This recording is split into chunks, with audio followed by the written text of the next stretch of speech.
A waitress dumped a pitcher of ice water on my 7-month pregnant belly in a dining room full of strangers. No one stood up, no one said a word, and I remember thinking, is this how dignity dies, one silent fork at a time? If that were you, what would you have done? Swallow it and look small, or stand up and set the room on fire? It was a Tuesday, 8:47 p.m., the kind of night that glows a little under chandeliers, the kind where conversation floats and money pretends to be quiet. I was in a corner booth, breathing slow, palm resting over the baby's kicks, like I could hush the world with my hand. The dress I wore fit like a promise I'd made to myself long ago to walk into rooms that didn't expect me and refused to shrink. People looked not curious, not kind, just measuring. The kind of look that tries to decide whether you belong without ever risking a sentence. Then the waitress came back with a tight smile that didn't reach her eyes, asked if I was sure I was in the right place, and before I could answer, she tilted the pitcher and let winter fall down my front, ice-sliding fabric collapsing cold, punching straight through to the child I was carrying. She leaned close enough that her breath touched my cheek. Oops, my bad. Maybe stick to places where you actually belong. Silence went heavy. You could hear forks freeze in mid-air, chairs stop. Even the music seemed to hold its breath. I could taste metal, my heart a hard drum against my ribs, water dripping from my sleeves to the marble like a slow clock. I stood up, not fast, not dramatic, just steady, because rage has a way of stealing things from you if you let it take the lead. You have no idea what you just did, I said, and it was barely above a whisper, but the whole room heard it. I set down exact change for the untouched meal and a $500 tip that had nothing to do with generosity and everything to do with leaving with my head up. Then I walked out past a host who couldn't meet my eyes, past a table of men suddenly fascinated with their plates, past a woman who opened her mouth to say something and decided she didn't have the courage for it. Yeah, that happened. My husband was waiting outside in the black SUV. Gerald isn't a man who raises his voice. He's a man who knows where the quiet levers are and how to pull them until buildings move an inch left and no one knows why. When he saw me, soaked, shivering my face doing that thing where it tries to stay strong and collapses anyway, something in his eyes went still. He took my hand like it could break and said, "What happened?" I told him piece by piece the way trauma comes out, and his jaw clenched in that steady rhythm I know too well. He looked back at the glowing doorway and said very calmly, "Someone needs to learn respect." I did not cry until the car door closed. Once it did, I sobbed the way a body sobs when it realizes shame has lodged itself dangerous and deep, and the baby kicked and the belt of pain tightened low and hard. In the ER, monitors chimed just enough to make panic crawl up my throat, then settled again. A nurse who had seen this particular stress before squeezed my fingers and said, "In for 4, out for 6. Do it for the baby." If it were you, would you have fought? Would you have demanded the manager? Would you have flipped a table? Or would you have done what I did and left with the only thing you could still control? Let me introduce myself, because the names matter. I'm Simone, a pediatric surgeon who has watched tiny chests start to rise again because my hands did what they were trained to do.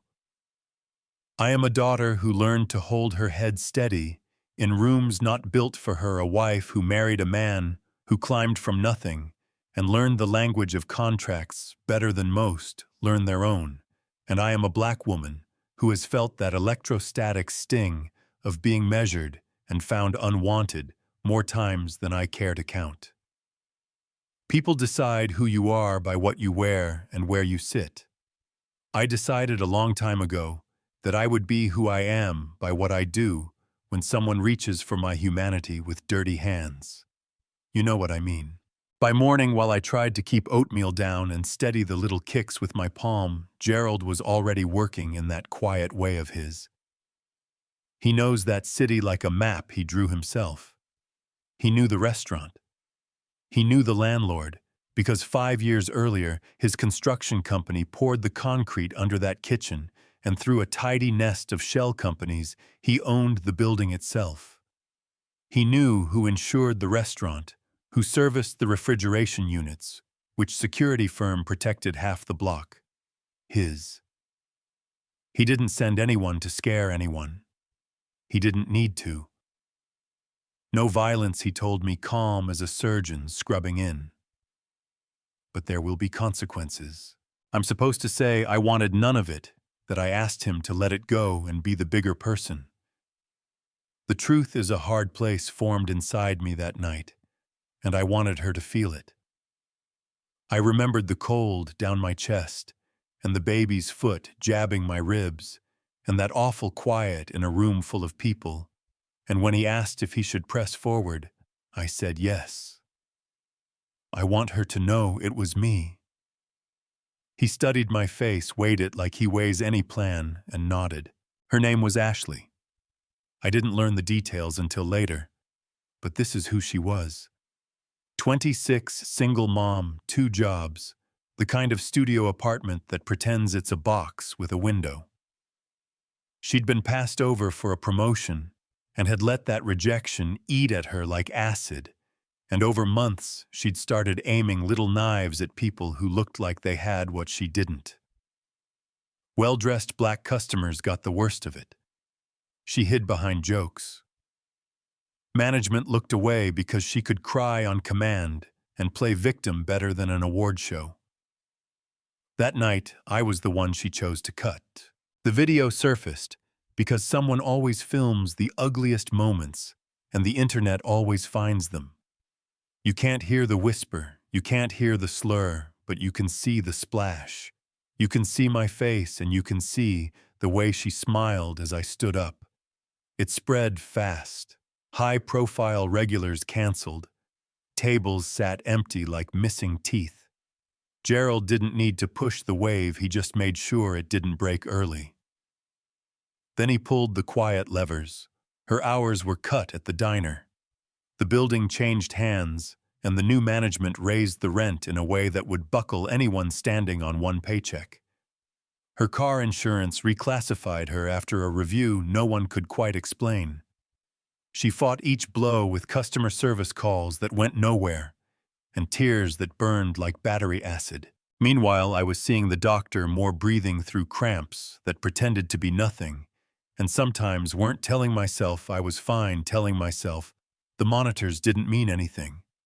Telling myself the little body rolling under my hand felt safe. And here's me being honest, because it matters. While Ashley slipped, I hardened. The light I usually reach for when people fail me, I let it go dim. When Gerald asked if he should keep going, I said, I want her to lose everything, and I want her to know it was us. He flinched, not dramatic, but I saw it. Are you sure? He asked, and I said, She poured water on me while I was carrying our child. She told me I didn't belong. There is no such thing as too far when someone tries to strip your humanity. That was not my proudest sentence, but it was true in my mouth that day. Then the phone rang, and the universe pivoted on a hinge. 3 weeks after the restaurant, Ashley's 8-year-old son collapsed at recess. Congenital heart defect, urgent, life-threatening. The surgery cost was $68,000. Her insurance would cover half. The other half might as well have been Mars. The restaurant fired her the same day, the owner's voice colder than the ice she had dumped. The landlord smiled when he slid the eviction notice under her door. Her mother's medication got reclassified by some invisible policy robot and quadrupled in price. The walls closed in, and no matter how fast she ran, she couldn't find air. The ER surgeon, looking at her son's chart, told her about a man in the city who sometimes helped with cases like this, a businessman with a soft spot for kids and more pull than most people knew what to do with. "Gerald Cruz," he said, and somewhere far away a bell went ding. She showed up at my husband's office with a folder clutched like a life jacket. The receptionist took one look at her face and waved her straight in. I wasn't supposed to be there. I had a follow-up 2 buildings over and thought I'd grab a kiss from my husband and a calm minute. I walked into his office at the exact moment she turned and saw me. Twist. All the color ran out of her face like it just discovered gravity. Her mouth opened and closed because words don't always come when you need them. "She's your wife," she whispered, like that detail could change the way the story had already happened. "Yes," Gerald said, too calm to be cruel, exactly calm enough to be true. "Please sit." She sat because her knees gave up. She cried. Not neat tears, the kind you can pat away with a tissue, but the ugly kind that takes your breath hostage. She said she was sorry, then said it again, because the first one didn't feel like it counted, then tried to explain the way people do when the shape of what they've done fills the room, and there's nowhere to look but at it. "I was angry," she said. "I thought she was pretending I wanted to hurt someone because I was drowning. I thought if I pushed her under, maybe I could breathe." She held the folder out with shaking hands. "Please don't punish my son for my sin. I know what I did. Please." I wanted to be the saint who forgave in that second. I wasn't. I felt the cold again, the squeeze of the belt across my belly. The room's silence like a curtain coming down, and I heard myself say, "So you chose to humiliate a pregnant woman to feel tall." My voice wasn't soft. It wasn't theatrical either. It was the voice I use when I talk to families before surgery and tell them the exact risk, no sugar. I looked at Gerald because he is very good at decisions, and in that moment, I did not trust mine. "If it were you right there, what would you have done?"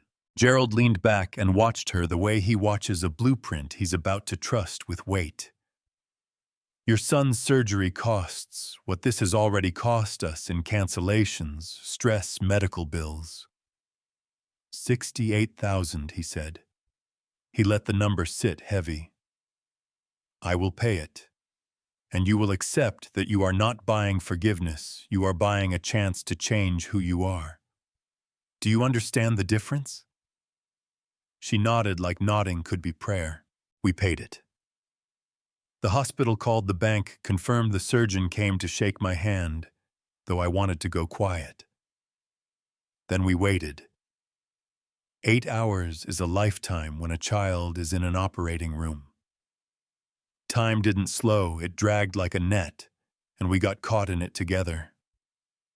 I prayed in the strange way you pray, when you've prayed for other people's children, your whole career, and never had to pray for the child of someone who tried to break you. When Dr. Matthews came out and said, "He's stable, breathing on his own, he's going to make it." I exhaled like I'd been holding my breath since the night of the ice. Stick around because what happened next will blow your mind. 3 days later, we met her again. She looked hollowed out and somehow new. Gratitude sits different on a face that used to be hard. Gerald laid it out plain. "This is not the end," he said. "This is day one. You'll stand outside that restaurant and tell the truth without legal spin. You'll show up to the trainings, and you won't roll your eyes or sit in the back with your arms folded. You'll volunteer where it humbles you, and you'll keep doing it not for a week, not for a month, but until your son can see you and say, 'That's my mom,' and mean it." She said yes to every condition because her life had taught her what no felt like, and she didn't want it anymore. The apology wasn't pretty, thank God. It wasn't polished by a PR team or softened by euphemisms. She stood outside the place where she had done the harm and said, 3 weeks ago, I poured ice water on a pregnant black woman because I decided she didn't belong. I did it because I was drowning in my own failure, and it felt good to make someone else choke. I taught my son a lesson I never want him to learn, that cruelty is a way to feel powerful. I was wrong. Cameras caught it, the internet did what the internet does, and for once it carried something honest. People saw the ugliness and the remorse at the same time. Then she started the work most people skip. Diversity training, where she listened more than she spoke and cried because the stories sounded too familiar to ignore. Volunteering at a center for pregnant women, where she folded blankets and fetched snacks and offered rides because buses don't always align with OB appointments. She met Maria there, who looked at her like a closed door at first. Because why would she open it? Ashley kept showing up, kept being useful, kept choosing humility over performance. One day, Maria said, "Come in." Weeks later, she said, "Hold my hand." When the baby crowned and cried, Ashley cried with her, the kind of tears that rinse something old out of you. You could feel the shift. Yeah, that happened. Here's the part I don't want to skip because I won't lie to you. I changed too. I had to walk back from the edge of a revenge that feels neat on paper, but does something dirty to the heart. I had to admit I liked how sharp justice felt when it cut, and then decide I didn't want to be that woman for my daughter. I had to talk with my husband about power, how it can be wielded legally, and still bruise how landlords can move numbers like levers and insurers can reclassify lives with a keystroke, and how easy it is to say consequences when what we mean is control. I'm not telling you we did everything right. I'm telling you we tried to turn toward mercy before it was too late. 6 months after the ice, we went to dinner at a new place named Bella Vista. Bright walls, basil in the air, a hum that sounded like people making good choices.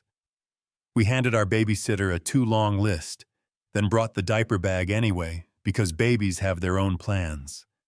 The host sat us by a window, and there she was, apron tied, neat pen ready. Ashley. She took a breath like a swimmer at the edge of the deep end. "Dr. Cruz, Mr. Cruz, welcome," she said, steady but soft. "It would be an honor to serve you tonight." The anger I remembered was gone. In its place was something hard-earned and quiet. We ate. The baby slept in her carrier with one fist open like she'd caught a piece of light. Ashley checked on us just right, not overdoing it, not pretending we weren't there. At the end, she asked if she could say a thing. "I'm becoming someone my son can be proud of," she said, and I believed her because every word sounded paid for. She told us she trains new servers now, not just how to balance plates, but how to see. Every person who walks in is someone's everything, she tells them. Treat them like that. In that moment, I felt the very last of the cold drain from my chest. Do you think that's fair, that a person can do something that ugly and still get a hand up when they need it? Or do you think there are lines that once crossed should close every door forever? I ask because I still ask myself. Gerald chose to use power with paperwork and policy instead of fists, and to some of you, that will sound like the right kind of justice, to others, like cruelty wrapped in nice suits. Both truths can live in the same room. If it were you, if your family had been humiliated, and your child's heartbeat had been rattled by stress, would you have chosen a check and a path to change, or would you have kept pulling levers until there was nothing left of her life to stand on? Our story is not a blueprint. It's a mess that tilted toward mercy, because at the hinge we pushed it that way. It doesn't fix the system that let a woman feel safe pouring ice water on a black pregnant stranger in a room full of people who said nothing. It doesn't solve landlords raising rents with a signature, or insurers changing lives with a drop-down menu. It does, however, prove a smaller point that feels big to me now. That sometimes the most radical thing you can do with power is aim it at repair instead of ruin. So I'm turning the mic to you. Was the squeeze justified or too far? Did we hold the right line or cut the wrong one? If you were sitting in that booth with ice sliding down your front and a whole room pretending not to see you, what would you have done? Tell me in the comments, argue with me, push back. If you have to share the time you were humiliated and what you did next, or the moment you were forgiven when you didn't deserve it. If this story made you angry, if it gave you hope, if it did, both at once like it did for me, hit like so. It finds somebody who needs the argument today. Subscribe if you want more real stories told, without sugar. And share this with a friend who has opinions about justice and mercy, because tonight I'm listening.